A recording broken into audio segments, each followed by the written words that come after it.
వి gold trusted gold buyers. మీరు తాకట్టు పెట్టిన బంగారాన్ని విడిపించి ఈ రోజు ఉన్న మార్కెట్ ధరకు కొనబడును. జ్యోతిష్యుడు అస్థిపంజరంలా మారాడు. ఏంటి ఇదేదో మంత్రశక్తి తంత్రశక్తి అని ఆశ్చర్యపోతున్నారా? కాదు.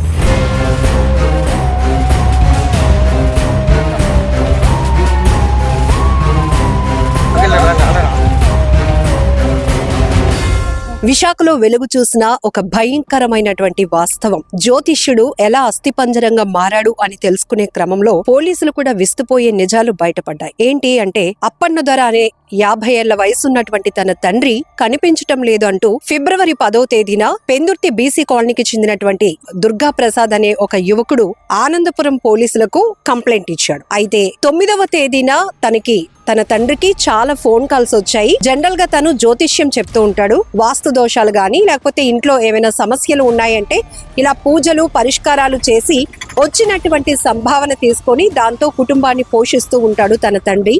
అయితే 9వ తేదీన ఇంటి నుంచి వెళ్ళినటువంటి వ్యక్తి ఇప్పటి వరకు అంటే నైట్ కూడా రాలేదు అని వాళ్ళు వెయిట్ చేసి 10వ తేదీన ఆనందపురం పోలీసులకు కంప్లైంట్ ఇచ్చాడు. ఆనందపురం పోలీసులకు కంప్లైంట్ ఎందుకు ఇచ్చారంటే, ఉప్పాడలో తన తండ్రి మిస్ అయినట్టు సీసీటీవీ రికార్డ్ లో కూడా కనిపించింది అనే అనుమానాన్ని కూడా తను వ్యక్తం చేశాడు. కట్ చేస్తే భీమిలి పోలీస్ స్టేషన్ పరిధిలో ఒక ప్రైవేట్ లేఅవుట్ లో ఒక వ్యక్తి యొక్క అస్థి పంజరాన్ని గుర్తించారు స్థానికులు. ఇమీడియట్ గా భీమిలి పోలీసులకు కంప్లైంట్ ఇచ్చారు. ఈ రెండు ఏదైతే 10వ తేదీన మిస్ అయినటువంటి ఒక మిస్సింగ్ కేసు, ఇక్కడ అస్థి పంజరం ఏదైతే వెలుగు చూసిందో, ఈ రెండింటిని కంపారిజన్ చేసినప్పుడు ఈ కొడుకు ఎవరైతే దుర్గా ప్రసాద్ అస్థి పంజరం దగ్గర కొన్ని వస్తువులను గుర్తించి ఇది తన తండ్రి శవంగానే తను గుర్తించి పోలీసులకు చెప్పడం జరిగింది. ఇంత అధ్వానమైన పరిస్థితిలో ఒక వ్యక్తి అస్థి పంజరంగా మిగలటానికి కారణం ఏంటి, ఎవరు ఈ హత్య చేసి ఉంటారు అనే కోణంలో భీమిలి పోలీసులు తమదైన స్టైల్లో విచారణ కొనసాగించగా విస్తుపోయే నిజాలు వాస్తవాలు బయటపడ్డాయి. ఊళ్ళ చిన్నారావు, మౌనిక వీళ్ళిద్దరూ భార్యాభర్తలు. వీళ్ళిద్దరూ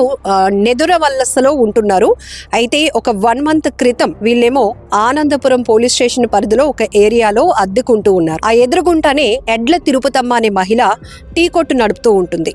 జనరల్ గా ఒక్కొక్క ఏరియాలో బాగా నోటెడ్, మనం ఎవరైనా అడ్రస్ అడగడానికి కూడా అక్కడ టీ షాప్ గానీ కిరాణా షాప్ రన్ చేసే వాళ్ళని ఈజీగా అడుగుతుంటాం. ఎందుకంటే వాళ్ళు వచ్చిపోయే వాళ్ళ రాకలు ఎక్కువగా గమనిస్తూ ఉంటారు కాబట్టి ఈజీగా అడ్రస్లు కూడా చెప్పడానికి వాళ్ళకి ఒక అవకాశం ఉంటుంది. అలాగే ఈ టీ షాప్ రన్ చేస్తున్నటువంటి తిరుపతమ్మ ప్రతి ఆదివారం మంగళవారం ఒక జ్యోతిష్యుడు ఆ ఏరియాకి ఎక్కువగా వస్తూ వెళ్తూ ఉంటూ ఉంటారు. అయితే ఈ మౌనిక, చిన్నారావు కూడా ఆమెను సంప్రదించారు. మాకు కూడా చాలా కష్టాలున్నాయి, చాలా ఇబ్బందులు పడుతున్నాం, ఆ జ్యోతిష్యుడు గురువు గారి ద్వారా మాకేమైనా పరిష్కారం లభిస్తుందేమో అని ఒక పరిచయం ఏర్పాటు చేసుకున్నారు. తన ఇంట్లో కూడా పూజలు జరిగితే మాకేదైనా అంతా మంచి జరుగుతుందనేటువంటి ఒక ఆలోచనతో ఈ మౌనిక ఆ గురువు గారిని ఇంటికి రప్పించుకుంది.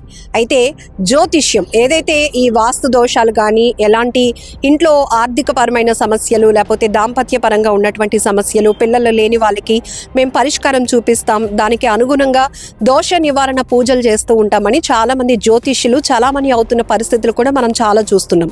ఈ క్రమంలోనే మీ ఇంట్లో పూజ చేస్తే మీకున్నటువంటి పరిస్థితులన్నీ మారుతాయి, మీ సమస్యలు తీరుతాయి అని నమ్మించినటువంటి ఈ జ్యోతిష్యుడు అప్పన్న దొర మౌనికను బెదిరించడమే కాదు ఆమెపై బలాత్కారం చేశాడు అని మౌనిక చెప్పుకొచ్చింది.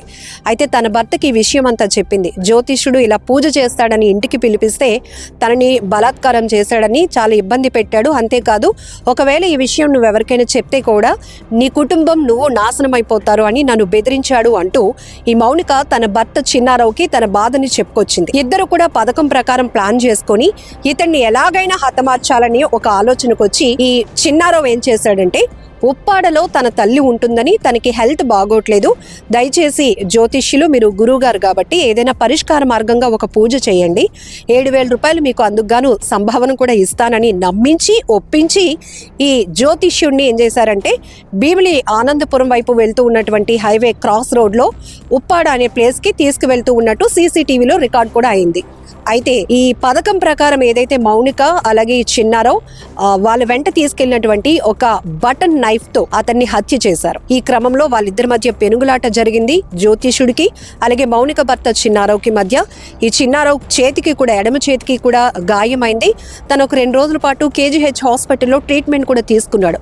ఆ తర్వాత తిను రికవరీ అయిన తర్వాత హత్య జరిగినటువంటి ప్రాంతంలో వీళ్ళు 2 లీటర్ల టిన్నర్ అలాగే మరొక 2 లీటర్ల పెట్రోల్ కూడా తీసుకొని వెళ్లి ఆ ఆధారాలు కూడా లేకుండా, అంటే ఈ హత్య మనం చేశాము అనేటటువంటి ఒక ఆధారం కూడా దొరకకుండా ఉండేందుకు వాళ్ళు ఆ పెట్రోల్ పోసి టిన్నర్ పోసి మొత్తంగా ఆధారాలు లేకుండా చేసే క్రమంలో పూర్తిగా బాడీని కాల్చేయడం వల్ల అక్కడ అస్థి పంజరాలు మాత్రమే మిగిలాయి.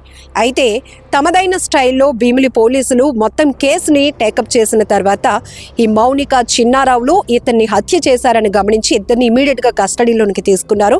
వాళ్ళ నుంచి ఏదైతే ఉపయోగించినటువంటి కత్తిని, అలాగే ఈ చనిపోయినటువంటి జ్యోతిష్యుడి యొక్క సెల్ ఫోన్ పౌచ్ని, ఇంకా కొన్ని వస్తువులను కూడా అక్కడ గుర్తించడం జరిగింది. వీటన్నిటిని కూడా వాళ్ళు స్వాధీనం చేసుకున్నారు.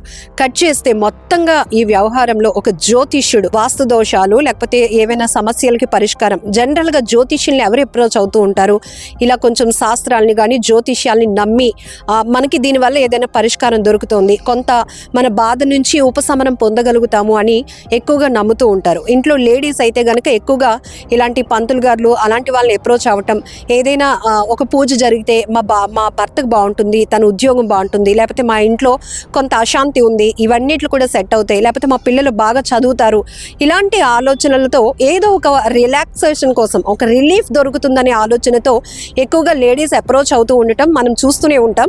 సో ఈ కేసులో కూడా మౌనిక అన్న అమ్మాయి తన ఆర్థిక ఇబ్బందులు ఎక్కువగా ఉన్నాయి కాబట్టి భర్తతో పాటు సంప్రదించి ఈ జ్యోతిష్యుడి ద్వారా ఇంట్లో పూజ పెట్టుకోవాలనుకుంది. కానీ పూజ కోసం వెళ్ళినటువంటి ఈ జ్యోతిష్యుడు అప్పన్న దొర ఇక్కడ ఈ అమ్మాయి పైన బలాత్కారం చేయటం, అలాగే బెదిరించటం, నాశనం చేసేస్తాను అని చెప్పేసి బెదిరించి చేసినటువంటి వ్యవహారం వల్ల ఆఖరికి అస్థిపంజరంగా మారాల్సినటువంటి పరిస్థితి వచ్చింది. మొత్తానికి భీమిలి పోలీసులు అయితే ఈ భార్యాభర్తలు ఇద్దరిని కూడా అదుపులోనికి తీసుకున్నారు. సో ఇలాంటి కేసులు మనం చాలా చూస్తూనే ఉన్నాం. ఎక్కువ శాతం ఎవరైతే బలహీనంగా ఒక వీక్నెస్ మైండ్తో ఉంటూ ఉంటారో, మాకేదో తక్కువ టైంలోనే అద్భుతాలు జరిగిపోవాలి, డబ్బులు వచ్చేయాలి, లేకపోతే ఉన్నట్టుండి పరిస్థితులన్నీ మారిపోవాలి, దీనికోసం మనం పూజకు ఒక 10,000 ఖర్చు పెడతామని ఇప్పటికే ఆర్థిక ఇబ్బందుల్లో ఉంటారు. అయినా కూడా అలాంటి జ్యోతిష్యులు కానీ, ఫేక్ పాస్టర్స్ కానీ, ఫేక్ బాబాలకి ఇంకా వేలు ఖర్చు పెట్టి వాళ్ళ వలలో చిక్కుకొని వాళ్ళ మాయలో పడినటువంటి పరిస్థితులు కూడా మనం చాలానే చూస్తున్నాం. ఇంకా ఈ నిధులు ఉన్నటువంటి బిందులు దొరుకుతున్నాయని, సో మీ ఇంట్లో ఈ ప్లేస్లో తవ్వితే లంకి బిందులు దొరుకుతాయి, మీరు ఉన్నట్టుండి కోటీశ్వర్లు అయిపోతారు, దీనికి ఇంత ఖర్చు అవుతుంది, ఇలాగా మనల్ని ఏదైతే మిస్లీడ్ చేస్తున్నటువంటి చాలా మంది వ్యక్తుల్ని చూస్తున్నాం. వాళ్ళ చేతిలో మోసపోయే వాళ్ళని కూడా చూస్తున్నాం. అసలు పక్కింటి వాళ్ళకు కూడా అనుమానం రాకుండా పెద్ద పెద్ద డీజే సౌండ్ సిస్టమ్లు పెట్టుకొని వాళ్ళ ఇల్లు వాళ్ళే తవ్వుకున్న ఇలాంటి ఎన్నో ఘటనలు విశాఖలో వెలుగు చూసిన సందర్భంలో భీమిల్లో చోటు చేసుకున్నటువంటి ఒక జ్యోతిష్యుడి యొక్క హత్య వెనుకాతల భయంకరమైన వాస్తవాలు తెలిసినాక పోలీసులే కాదు మొత్తం స్థానికులు కూడా విస్తుపోయినటువంటి పరిస్థితులు నెలకొన్నాయని చెప్పొచ్చు.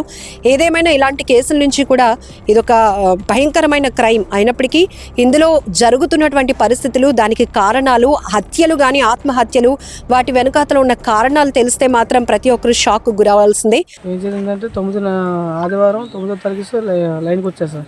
ఆనందపురం లైన్కి వచ్చి 9 నుంచి మధ్యాహ్నం 3 గంటల వరకు లైన్ తిరుక్కున్నారు సార్. ఏం పని చేస్తారు? జ్యోతిష్యం చెప్తుంటారు సార్. ఈ జ్యోతిష్యం చెప్తుంటారు. మీ నాన్నగారి పేరు ఏం పేరండి? మూతప్పని సార్. ఆయన మీ నాన్నగారు మీరు కన్ఫర్మ్ చేసి చెప్పారా? Sir confirm sir. మీ నాన్నగారే? నాన్నగారే. మీకు ఎవరికైనా అనుమానాలు ఏమైనా ఉన్నాయి మీరు?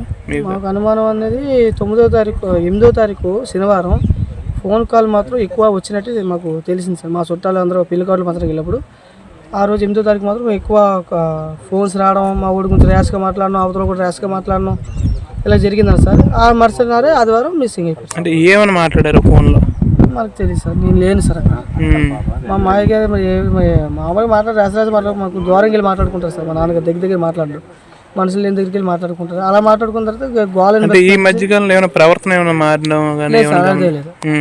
ఈ మధ్యకాలంలో అలాంటి ఎవరి మీద అనుమానం ఉందా మీకు? మాకు అనుమానం ఉంది, ఈ ఫోన్ కాల్ మీద ఒకటే అనుమానం సార్. అంటే ఎవరైనా తెలియదు? ఎవరైనా తెలియదు. అప్పులు కానీ ఏమైనా ఉన్నాయి? అప్పులు ఏం లేదు సార్. అప్పులు అయితే మినిమం ఒక 6 లక్షలు 5 లక్షలు మినిమం అప్పు. అవన్నీ మాకు మా తమ్ముడు నేను మా నాన్న ముగ్గురికి కష్టపడి కొట్టుకుంటున్నాం, చేసుకుంటున్నాం. అప్పులు బెజరేది లేదు, ఏ ఇబ్బంది అయితే. పోలీసులు ఏమైనా నిర్ధారించారా ఈయన మీ నాన్నగారు అని చెప్పారా లేదంటే లేకపోతే మీరు అనుకుంటున్నారా? నేను అనుకుంటున్నాను సార్. నాకు ఆనవాయితీలు దొరికి, నేను చూసి పెట్టి ఆనవాయితీలు దొరికాయి కాబట్టి నేను అనుకుంటున్నాను. అంటే ఇప్పుడు ఈ సంఘటన చూసిన తర్వాత ఇది అంటే మామూలు చనిపోయిందా లేకపోతే ఏమైనా మర్డర్ అయినా అనుకుంటున్నా? లేదు సార్, ఇదైతే మర్డర్. ఇది మనిషిది ఒక బండి మీద ఒక అతను తీసుకురావడం, సీసీ కెమెరా కనిపించారు. ఆయన ఎవరు? ఆయన మాకు తెలుసా? మరి జ్యోతిషి చెప్పించుకుంటాం 2 దగ్గర గురుగారు అంటే వెళ్తారు. మీకు బోయిపాలెం కాపులపడి చుట్టుపక్కల చుట్టాలు ఎవరు ఉన్నారా? ఏం లేదు సార్. అంటే సీసీ కెమెరాలో చూసారా మీరు? నాన్న బండి మీద తీసుకురా చూసాను సార్. ఎక్కడ చూసాను సార్. అక్కడ ఆంధ్రప్రదేశ్ సెంటర్ నుంచి అవి మెయిన్ హైవే ఉంది వైజాగ్ రూట్లో, అలా చెక్ చేసుకుంటూ వచ్చి ఇక్కడ నుంచి మళ్ళీ ఇక్కడ అలా స్కూల్ ఉంది కదా సార్, ఆ స్కూల్లో మళ్ళీ సీసీ కెమెరా చూస్తే అక్కడ పడ్డారు సార్. అక్కడి నుంచి ఇటు వచ్చారు సార్. మళ్ళీ ఇక్కడ చూస్తే ఇక్కడ లేదు, పర్లేదు. ఎప్పుడు జరిగింది ఇది? ఇది 3 రోజులు అవుతుంది సార్ జరిగింది. మిస్సింగ్ కేసు ఏమైనా నమోదు చేశారా? మిస్సింగ్ రమేష్ సార్ ఆన్స్పర్ అని ఏమైనా నమోదు చేశారు? ఆదివారం మా నాన్నగారు లైన్కి వచ్చి రావడం, మరి మిస్ అయిపోయి ఫోన్ 3 గంటలకు ఫోన్ చేస్తే స్విచ్ ఆఫ్ అని వస్తుందండి. వాళ్ళని దర్యాప్తం చేశారా అనంతపురం పోలీస్ స్టేషన్? అవి చేశారు సార్, చేశారు కానీ ప్రెసిడెంట్ అయితే క్లూ దొరక్క అందుకాగారు. మా కూడా ఎత్తుకాం. ఈ 3 రోజుల్లో మీకు ఏమైనా ఇన్ఫార్మ్ ఏమైనా చేశారా? ఏమైనా లేదు సార్. ఎదుగుతాం అంటున్నారు, సీసీ కెమెరా సమాలు సీసీ కెమెరా ఎత్తుకుతున్నారు, సీసీ కెమెరా చూస్తున్నాం, నంబర్ కూడా కనిపించలేదు, అటు ఇటు చూస్తున్నాం సార్. ఇదే ఏదేమైనా ఎక్కువ శాతం మనం దేవుడిపై ఆధారపడితే మనకేదో మంచి జరుగుతుంది కానీ మరొక మనుషులపైన ఆధారపడి వాళ్ళ ద్వారా మనకేదో గొప్ప అద్భుతాలు జరిగిపోతాయి అని అనుకోవడం కూడా చాలా ఫూలిష్నెస్ అని ఈ ఘటన ద్వారా కూడా మనం తెలుసుకోవచ్చు.